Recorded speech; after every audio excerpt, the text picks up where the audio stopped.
Okay, we need a comedy routine based on the name of the new Hartford baseball team. So let's brainstorm some funny names we can run with.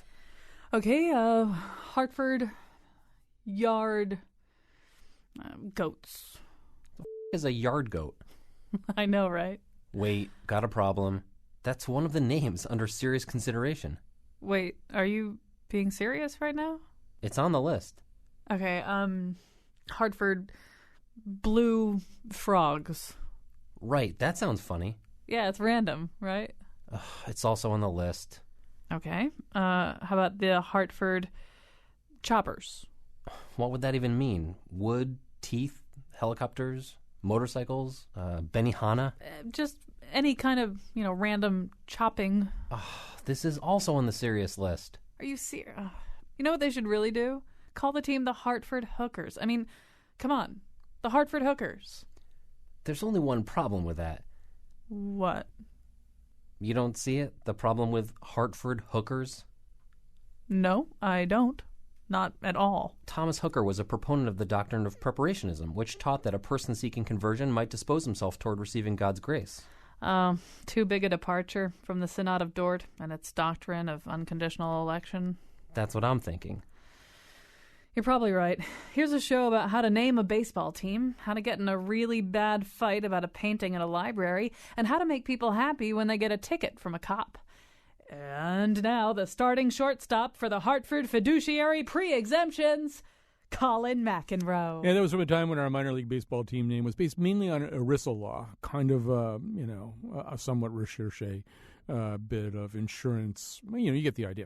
Anyway, we are going to be talking about baseball team names, and they're absolutely right, by the way. You cannot name a team after a Puritan divine, even if he is the founder of the city, who so substantially departs from the classic Calvinist doctrines of total depravity, unconditional election, limited atonement, irresistible grace, and preservation of the saints.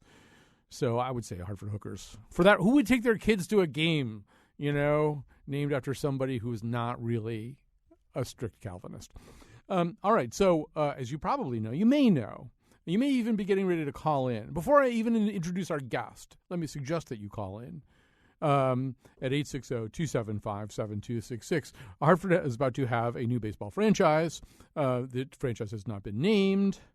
And there's a list of names. First of all, the list of semifinalist names will be announced at 3 o'clock today.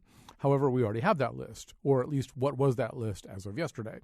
And what we want to do really is have not so much a disputatious conversation about how stupid all those names are, although chances are that will happen, but kind of a conversation about how teams get named and what's the difference between a stupid name and a good name and what some of the trends are in naming teams.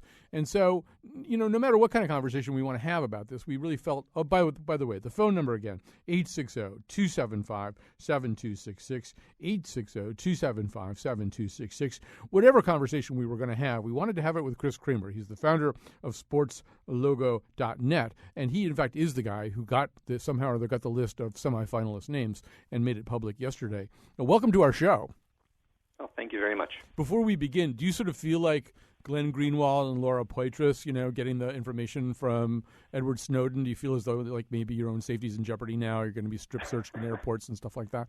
Well, I don't know. These minor league baseball executives can be pretty shifty. Absolutely. So I'll read through the list that you provided yesterday. As you have pointed out, it's possible that in an environment of derision and ridicule, which has been happening on social media, they may tweak this list a little bit by 3 o'clock today.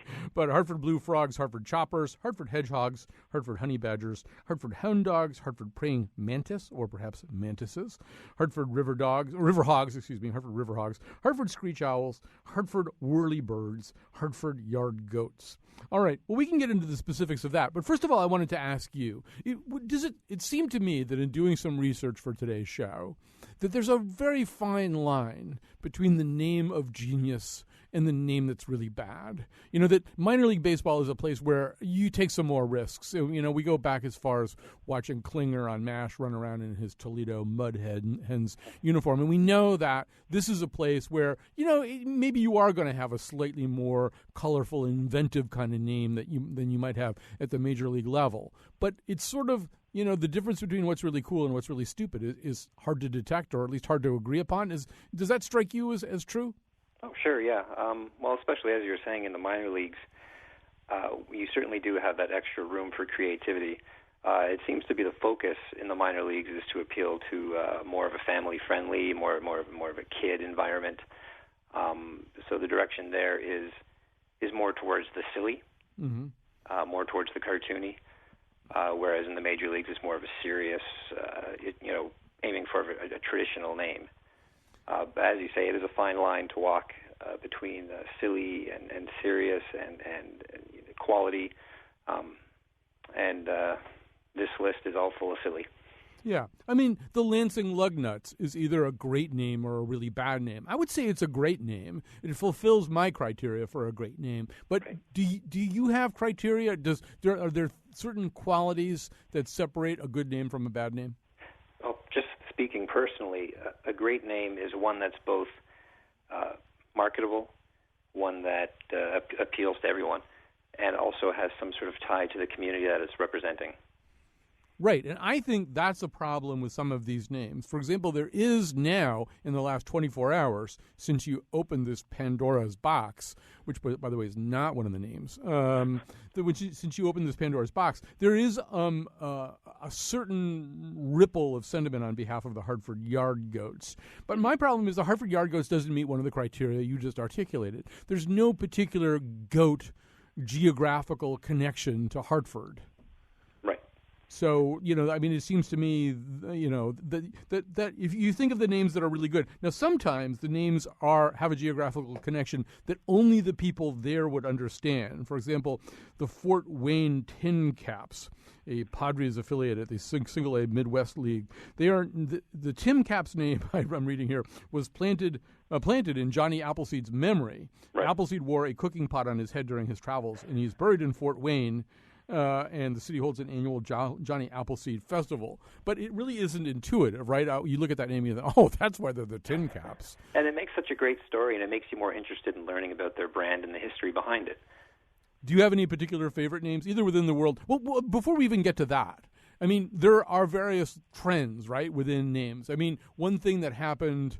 I don't really know exactly when this trend began, but you started to have some names of things that are not only animals, but they're not even plural. They're kind of a collective concept. So you got the Miami Heat.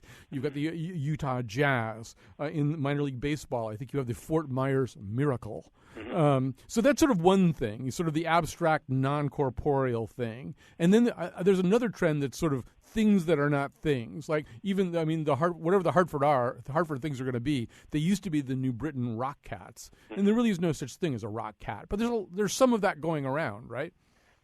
Yeah, creativity is always evolving. It seems lately in the minor leagues, it's to get attention. It's to get sort of, do whatever you can to get mentioned on the ESPN, on Keith Olbermann or anything. If that requires, picking a silly nickname or coming out with a weird logo or a weird promotional jersey, that's what they're going to do, and it's working.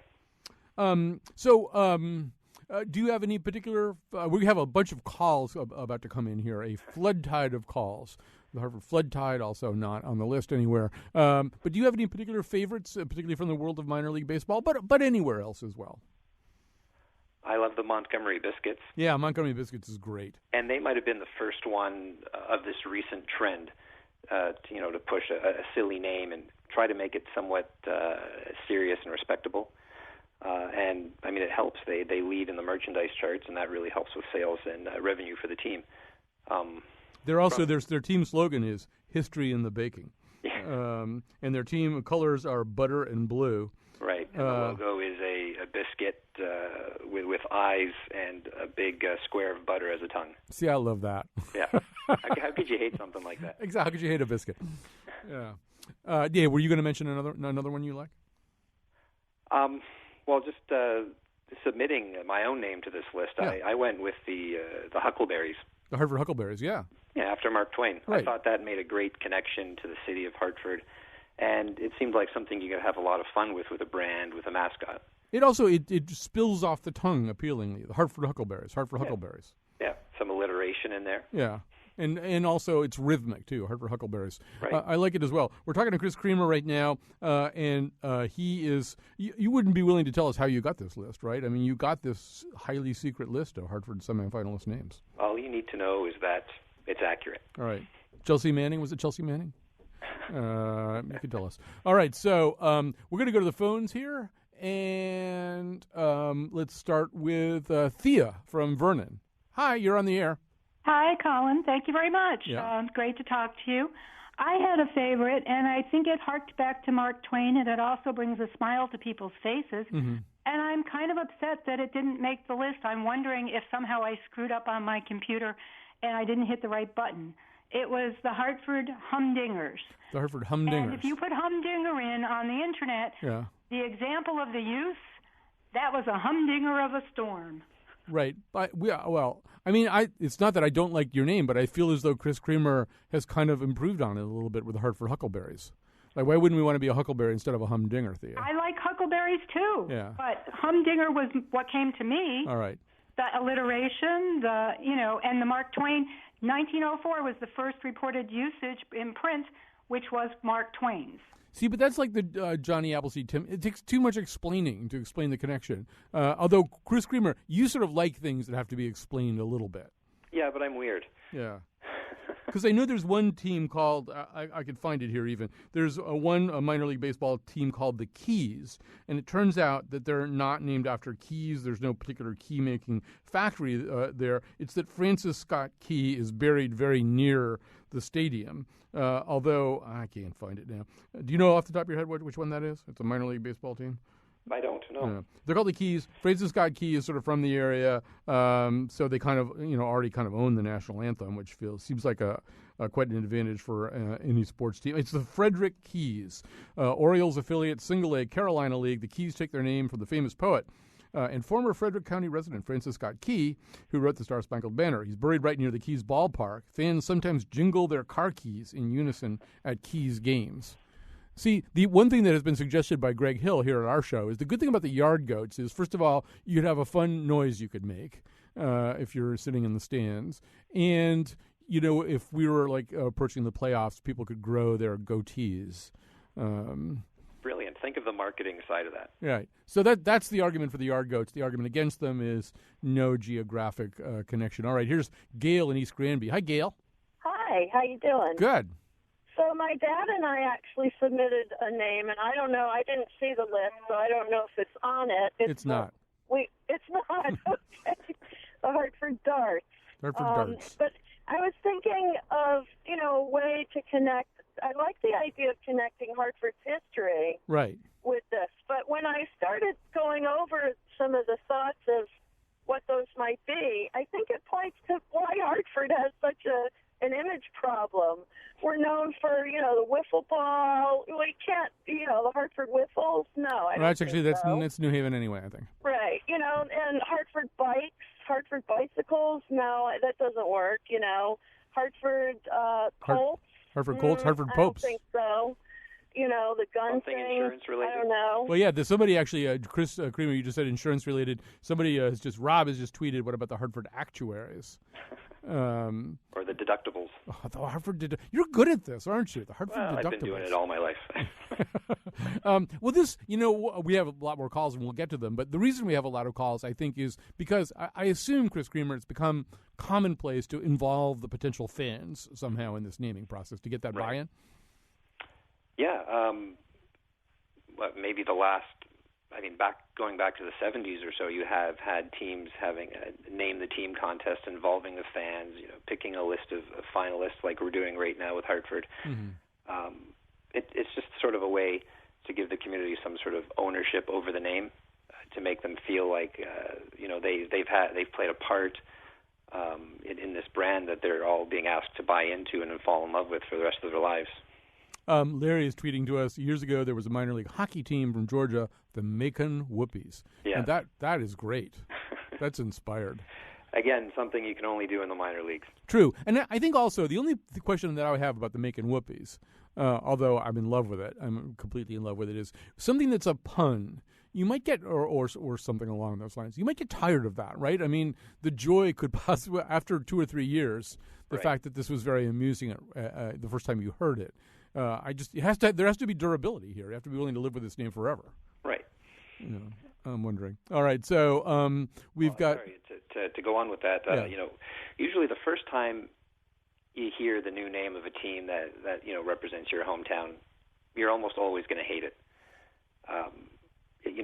Looking back in the archives at different teams being named, the reaction from the public is always, "I hate it. Why didn't they pick this? No one's ever going to call them that." One example, for the Toronto Blue Jays, everyone wanted them to name the team the Blues. They hated the name Blue Jays. In fact, one local politician was quoted as saying, "No one's ever going to call them the Jays. Everyone's going to call them the Blues. They'll just ignore it after a few years." But then you fast forward about 25 years, that politician is now the president of the Toronto Blue Jays. and the first thing he does is try to change the name. Yeah. But not to the Blues, but to the Jays. Uh-huh. The thing he said that they would never do. Well, so they almost did it. Yeah. Well, as somebody, okay, so you're not that person here in Hartford, right? You're not the person who lives in Hartford and hates the name the first time you hear it. You're somebody who studies this, who wants to, who knows as much as possible about this subject. Right. So as you run your eye down the list, Hartford Blue Frogs, Hartford Choppers, Hedgehogs, Honey Badgers, Hound Dogs, Praying Mantis, River Hogs, Screech Owls, Whirlybirds, Yard Goats. Do these all strike you as kind of stupid names, given the fact that you have no particular reason to reject them? You're not from Hartford? There are some stupid names in there. Anytime you can take, like, for example, you could take any of the nouns in those names and, swap them around with any of the descriptions of those nouns. Right. And they would still apply. You could have the Hartford Blue Goats, the Yard Frogs, the Screech Hogs, you know what I mean? Yes. The Hound Owls, whatever. You can just sort of mix them all up, and you're going to get, similar names. Right. They're going to make just as much sense. So for me, that's really a lack of creativity, the fact that you can apply anything to anything and call it a name. Right. So we could have the Hartford Praying Goats. Which why not? I like that. Yeah. I will say one thing, and this would not be obvious to a person from out of town. But the Hartford River Hogs does sort of jump out as something a little bit better in the sense that Hartford's main river was the Hog River for a long time. Okay. Then it got changed to the Park River. Then it got put underground. It's not a glorious, happy story, really. It's now an underground river full of screaming rats. But at least there is some kind of local connection. Actually, the screaming rats is not a bad name. And you're getting good at this too. Right. And then and then there actually is I thought there was no such thing as a river hog. I thought it was like another one of these, rock cat kinds of things. But it turns out there is an African animal called the red river hog. It's really ugly, but it's there. All right, so let's. We've got some more calls coming in here. Wow, there's so many calls. I don't know how to pick. Okay, we'll go to Jason in Simsbury. Hi, Jason. Hey, Colin. Thanks for taking my call. No problem. Yeah, so I'm really disappointed with the proposed list of top 10 that have come out, like many of your callers and folks online. I had pitched the Hartford Hitmen. Mm-hmm. That was the one that I thought would be more evocative, and obviously it has a bit of a violent side to it. But I also think for a baseball team to suggest that they're all a lineup of really strong hitters is actually pretty clever, if I do say so myself. I want to do a write-in campaign or something to fix this discrepancy from the top 10 that has been proposed. All right. Well, I'll throw it to the expert here. Chris Creamer, how do you feel about Hartford Hitmen? A little violent, considering the minor leagues, tend to focus on family-friendly images. I like Hitmen. There's a minor league team up in Canada called the Calgary Hitmen. And the alliteration, plus, it works with baseball. Yeah. But I just don't think it'll work in today's minor league. Yeah, I think I got two problems with it. One of them is this stadium is going to be perched on the edge of an urban area that's had some, pretty significant urban troubles and problems with violence and stuff like that. So, and you sort of think about the way certain kinds of groups, including gangs, sometimes get into sports jerseys. You really don't want guys walking around with Hartford Hitmen jerseys on. And in terms of just merchandising, if you're going to take your 8-year-old daughter to the baseball game, is she really going to want Hartford Hitmen. I mean, it seems to me if you could go gender neutral, you're probably, opening up a whole marketing avenue that you don't want to close off. Well, we've had an issue in the past with the Washington Bullets. Mm-hmm. Yeah, Washington Bullets. Their name. Definitely a problem. That's why they're the Wizards now. All right, so let's go to Harry in Watertown. Hi, Harry. Carrie. Oh, Carrie. Sorry about that. Yeah. To give credit or blame where it's due, Tom Condon was telling me about a basketball team in Hartford, which was known as the Hartford Fighting Actuaries. Which, kind of ties into the insurance history of it. That would be something that Tom Condon made up, or that I made up, or something. It sounds like something that one of either he or I made up. Yeah, probably. But the misconception there is that if you put fighting in front of something, it could possibly work. I don't think that's the case. All right, we've got a bunch more calls here, and this so far though, Chris Kramer, I have to say, and I'm not sucking up to you because you're the guest, but Hartford Huckleberries strikes me as a better name than anything I've heard. And Hartford Deductibles is not bad either. So, well, they're free to have either of them if they want them. Or you're not going to produce this audio later and start screaming about royalties. It depends on how much money they make, I guess. All right, because our next segment is about an incident in which the image of Mother Teresa may or may not have been copyrighted. So we're a little sensitive about that right now here in Connecticut. All right, let me take one more call. Betsy, how do you feel about that? One more call? Yeah, she says one, possibly even two, she says. All right, here's John in Middletown. Hi, John. Hi. What's on your mind? How about the Hartford Harpooners? Because of our whaling industry up here in Hartford. Well, so you're sort of building on the Hartford Whalers mystique, right? Right, but not. But not. Well, let me just go back to Chris Kramer on that. So you talked about how people don't like the name of a team when it's first proposed for their own vicinity, for their own hometown. And I have to say, when the Hartford Whalers were first introduced, I thought, is that kind of a discredited? It's like calling somebody the Pennsylvania strip miners or something. I mean, whaling, itself is not really, something that we're all that enthusiastic about right now. But on the other hand, the Hartford Whalers you know much more about this than I do, but I know of no defunct sports franchise whose paraphernalia, whose jerseys, whose logo has had the kind of durability. I mean, people really still like that whole thing. Right. So, the Harpooners, I don't remember the exact name, but that'd be great to buy into that the Whalers market, not just in Hartford, but across the country. The Whalers, very popular, even up here. I'm up in Canada, and I see Whalers stuff all over the place. Maybe the Montreal Expos is another example of a team that's as popular in terms of merchandise. But, thinking back 20 years, Whalers was a name that we all made fun of. The name, the logo, the uniforms, everything. And now we can't wait to have it back. We want to see it everywhere. We want to see teams wearing it. We want to buy it, wear it. That's just another example of, over time, you get used to something, you fall in love with it, you form an emotional connection to it, and it's just part of the family.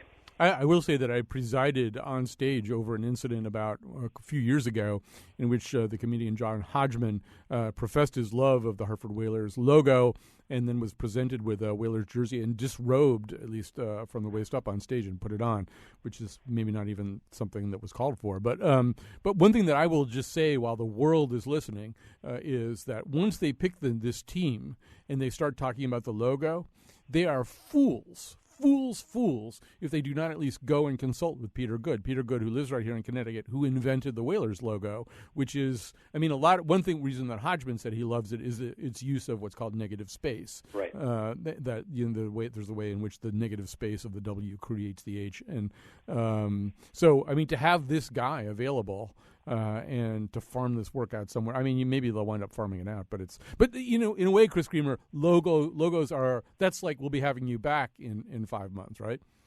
Yeah, sure. Yeah, I mean, logos are a whole other set of conversations. Although I feel as though, and as we're wrapping this up here, I feel as though one of the things that happens that may lead teams in the direction of folly is that the people who pick the name start picturing the logo ahead of everything else. Like, I don't know why there are the New Britain Rock Cats or were the New Britain Rock Cats, but I feel as though they had like this idea of this really nifty logo, and they thought about that first before they thought about whether there was any such thing as a rock cat or whether there was any viable connection between rock cats and where they were. Do you want to comment on that? It happens sometimes, and it usually, results in failure. Right. And broken hearts and the devastation of civilization. There's one example, and that's the Oklahoma City Thunder, and they have an identity that's as bland as can be, in that their logo has absolutely nothing to do with their team name. They came out with the logo, and then they came out with a name a few months later, and right. You can tell they could have applied any name to that logo. All right, I can't even picture the Oklahoma City logo. All I can picture exactly. is the face of Russell Westbrook. All right, so, Chris Kramer, now officially an investigative reporter into team franchise names, and before that, founder of sportslogo.net. Thanks so much for joining us. We're going to take a break. We're going to shift focus a little bit. We're going to, what are you telling me? CT. Oh, yes, you're going to hear going out. I love it when I have to be prompted in the headphones because I've forgotten something that was told to me like 40 minutes ago. I have very bad short-term memory at this point. All right, so our friends at CT Improv, what they did was they tried to figure out what it would be like, because like the fans in the stands, right? So you want to have a cheer, basically. You want to make a noise, you want to have a sound. So they went through this list of the Blue Frogs, the Choppers, the Hedgehogs, the Honey Badgers, the Hound Dogs, the Praying Mantis, River Hogs, Screech Owls, Whirlybirds, Yard Goats, and they tried lickety-split right on the spot to improvise some kind of cheer. Let's hear what they came up with as we go out. Please welcome the Hartford Blue Frogs! Okay, please get it up for the Hartford Honey Badgers! I don't care. You don't give up. You don't care. I care. All right, give it up for the Hartford Hound Dogs! Oh. Okay, how about this is the Hartford Screeching Owls? Okay. Finally, a fan favorite, the Hartford Yard Goats. Now that yard man. This is not a game. It would be a crying shame. Honestly, what's in a name? Tell me, what's in a name, All right, let me tell you about what's going to happen on the rest of the show. But first of all, I want to sort of slightly correct one statement I made in the previous segment. I may have been incorrect in saying that the Park River is now an underground river full of screaming rats. I think it's more correct to say that it's full of wild, hungry, screaming rats. All right, so as the show goes on, at the end of the show today, we're going to take you, metaphorically, to a town called Farmington, New Hampshire, where they're doing something, the police department is doing something to make people really happy. We don't want to tell you quite yet what it is. But here in the dead of winter, in the bleak midwinter, there is, in fact, a happiness being almost kind of manufactured out of thin air in Farmington, New Hampshire. Before that, we unfortunately have to go to a slightly less happy situation, and that is in Trumbull, Connecticut, birthplace of our own Betsy Kaplan, producer of the show. But that's not the reason it's not. That would be a reason for them to be very happy there. But they're not that happy right now, and it all has to do with a painting, part of a series of paintings that was this one painting, part of this series of paintings, all on the walls of the Trumbull Library. But one painting in particular, these are all paintings by a painter named Robin Morris, excited criticism from one camp and got taken down by order of the first selectman of Trumbull. So here to explain this story, much better than I am explaining it right now, is Jane Resnick. She and her husband own this collection of paintings. They were the ones who made it available to the Trumbull Library, and they are the ones who have been rather disconcerted to see what's happened since then. So Jane Resnick, welcome to the show. Thank you. Thank you for having me. So you have this collection of paintings by this painter, Robin Morris, and the theme of this painting, this collection of paintings, is great minds, right? Tell us about the collection. Well, we started with a very large painting of Shakespeare, which we bought from Robin Lawrence, and then we began to think about an idea to continue it as a collection. And so mostly Robin and my husband began looking into scientists, philosophers, religious leaders, human rights leaders, people who we thought had really transformed the world by their work.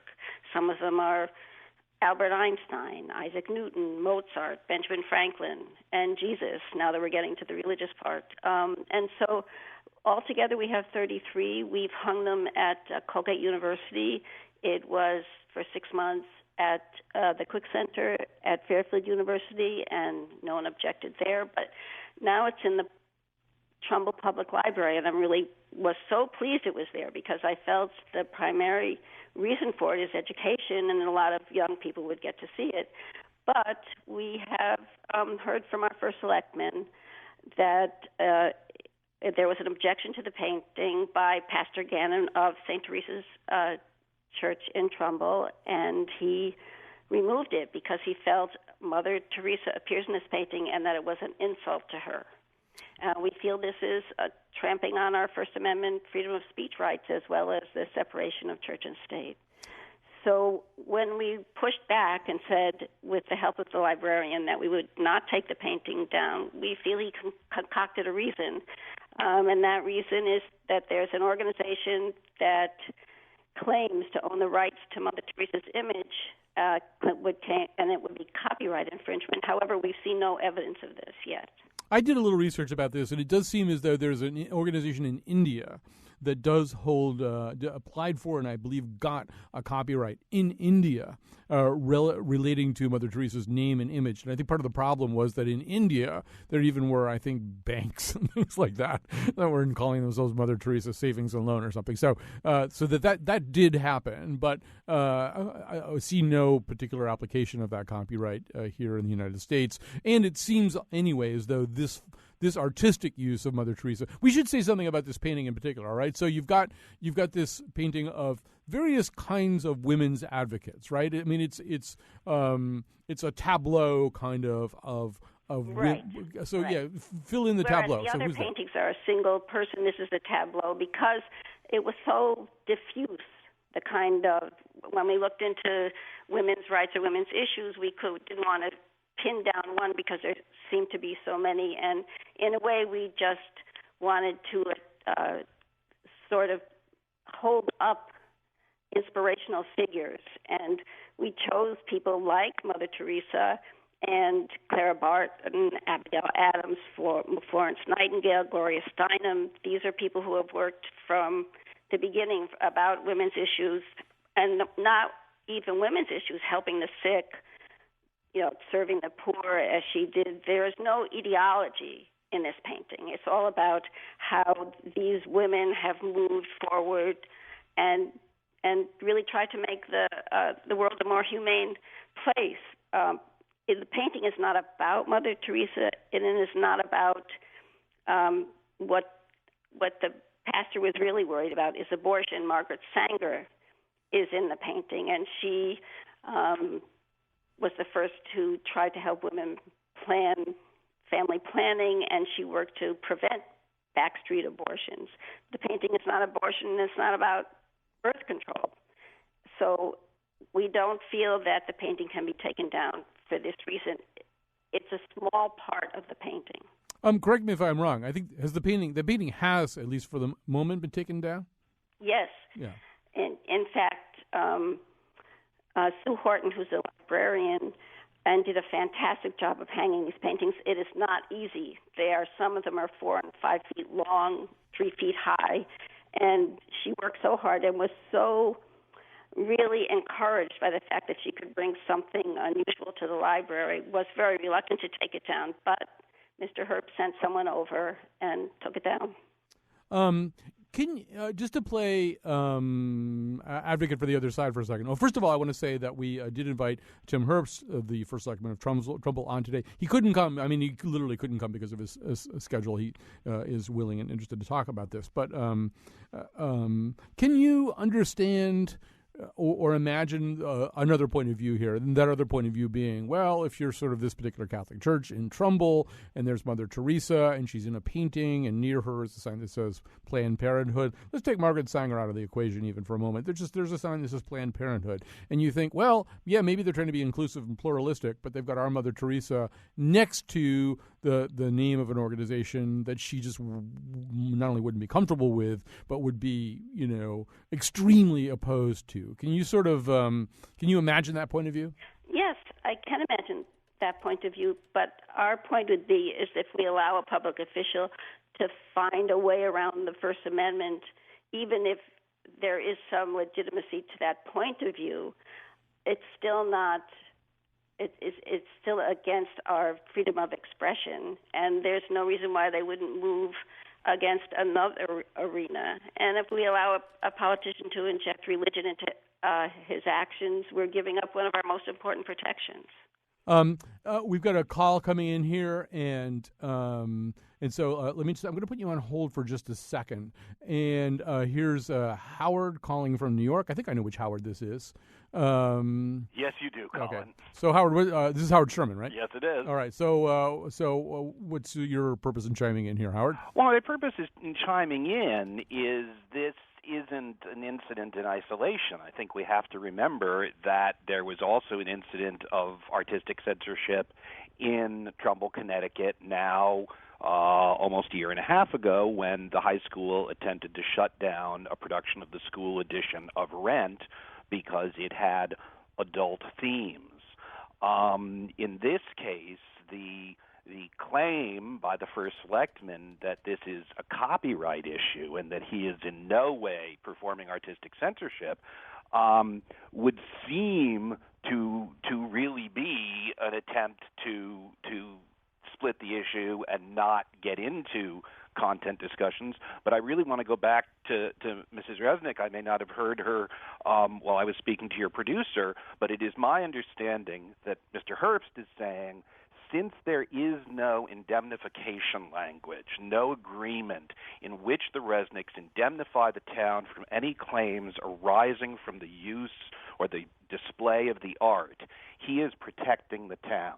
I subsequently saw a print report which said that Mr. Resnick has offered to indemnify the town. I'd love to confirm if that's true, because if it's true, indemnification language can be written in an hour. And therefore, if the town is not immediately making it possible for the Resnicks to indemnify the town, and if indeed they're committed to doing so, then this proves there is something else at stake here. Well, first of all, I'm not quite sure that we do have Jane Resnick here. So you and Dr. Resnick were told by the town, as Howard is saying, that if you could provide some kind of indemnification agreement which holds the town of Trumbull harmless against lawsuits that might arise from this use of Mother Teresa's image, are lawsuits which I regard as completely imaginary, but that then maybe the town would go forward. Tell us the status of that right now. In fact, we did discuss this with the librarian because she said at the time, is the collection insured? What if something happens to the paintings while they're in the library? And we assured her at that time that we would not hold the town responsible for anything and that we would take full legal and financial responsibility for any damages. I don't believe we said any lawsuit because it never occurred to us. But it was informal and it was not written. So when he came up with this, my husband did try to speak to Mr. Herbst about it, but he was really not willing to stay on the phone with him. And we do think it would take about 10 minutes to draw up such a thing. The other point is that in making a statement, Mr. Herbst put the painting on the Internet. Mm-hmm. With his statement. Yeah, it's on the town. It's on the town website. Expose us in a way that we would rather not have been in terms of anyone who might be out there would like to object now. That we should hold us harmless. Right, so they've kind of painted a bullseye on you guys by putting that thing up on the internet. So Howard, you're going to... on themselves, Colin, Yeah. because now they're putting the painting forward, even as they're claiming that the town would be at risk for displaying it. The town is displaying it. Right. So my recollection, Howard, was that you were very interested and involved in the controversy and trouble over rent. How did that one wind up again? The fact is, after 3 weeks, the show was restored, the show went on, and there was no complaint. All right. Well, listen, we're going to have to pause it here, and we'll come back to this story if need be. Thanks very much to Jane Resnick, to Howard Sherman from Arts Integrity Initiative for calling in. When we come back, we're going to take you to a happier place, a place that is making sure that everybody's happy. That place is in New Hampshire. And, well, I'm not going to wreck it. I'm just not going to tell you what they do until you come back.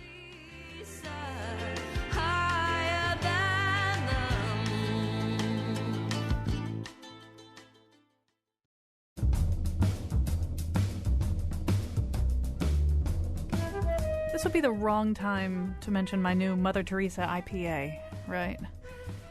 Today's show was produced by Betsy Kaplan and me, Kyone Wolf. Our intern is Sydney Lauro. Greg Hill appeared in the intro and tweets for us at WNPR Colin. The part of Bill Curry was played by Klinger.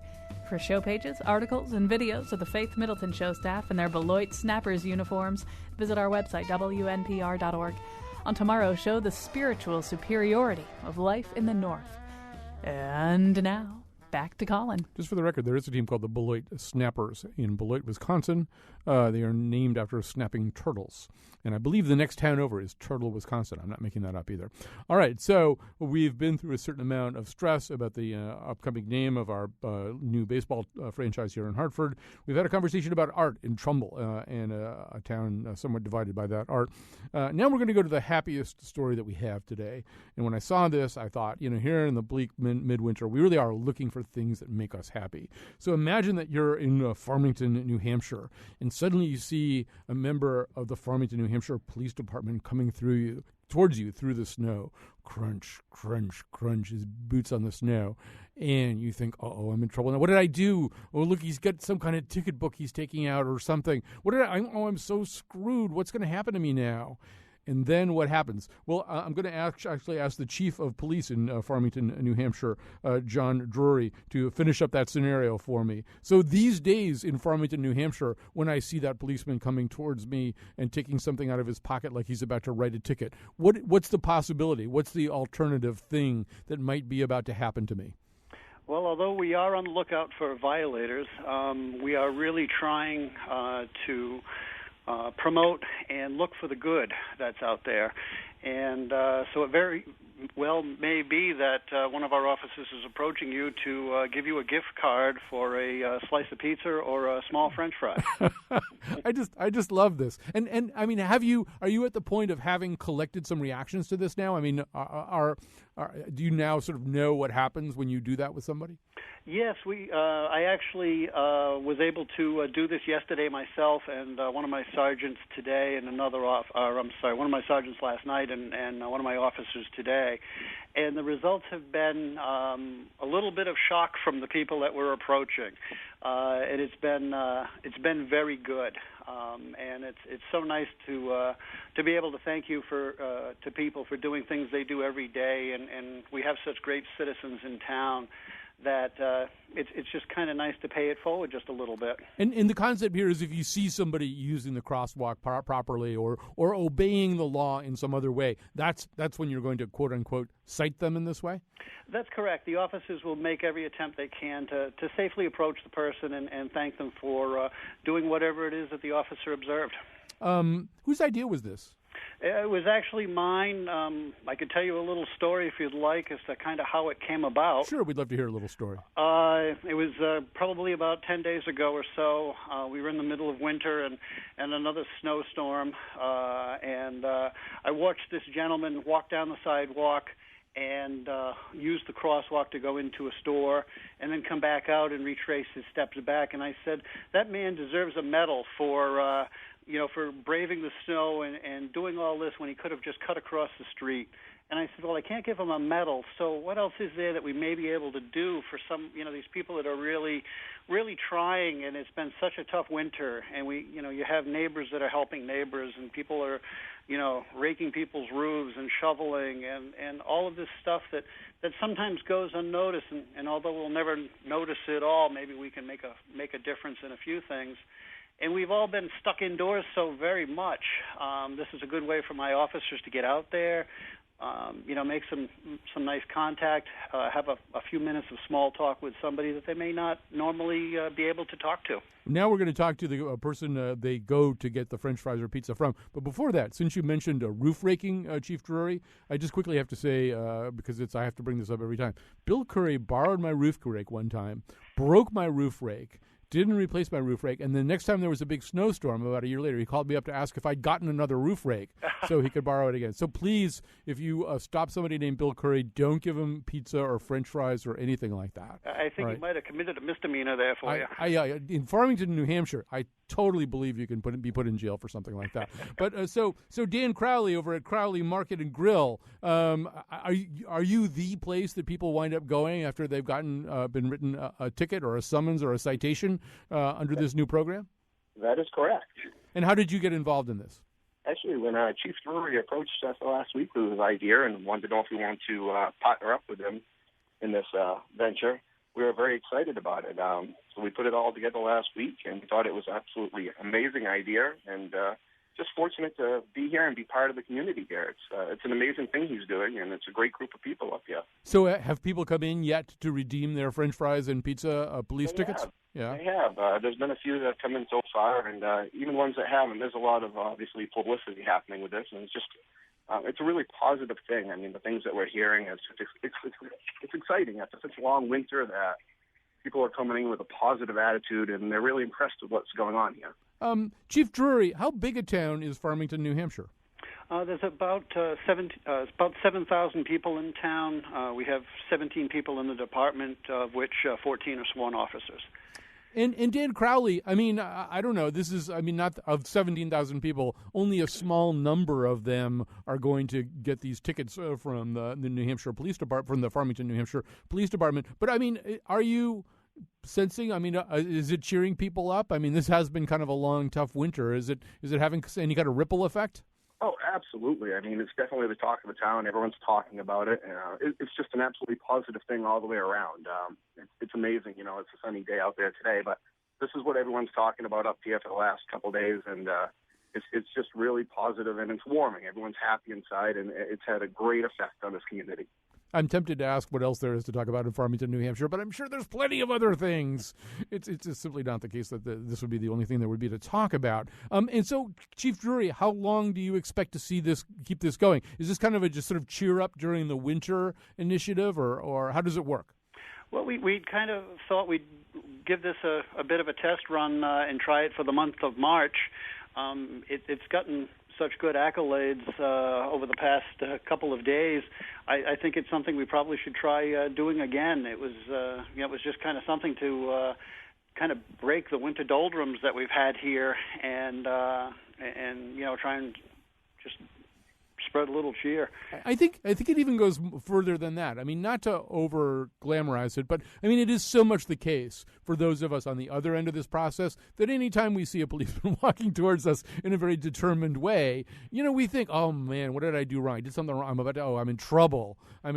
So this idea that a policeman would be coming towards me to say, thank you for obeying the law, and here's a ticket for some French fries or a slice of pizza or something. I mean, it really kind of it's not a little thing in some ways. I mean, first of all, what you really want as a police chief is for people to obey the law, not to have to go arrest people who aren't following it, right? Oh, that's definitely correct. But it leads me to another story of a gentleman that I had to arrest going back a decade or so ago, and nothing made me happier than about 2 months later, he came up to me and he said, "Hey, thank you. What you did turned me around," and he showed me his first paycheck. So you never know when little things are going to maybe change somebody's life. And we a lot of us live and work in this area. We're obviously working for this town, and it's not only we dealing with we're dealing with generations of people, and it's a nice community. It sounds like I want to move to Farmington, New Hampshire. This place, it does sound really nice.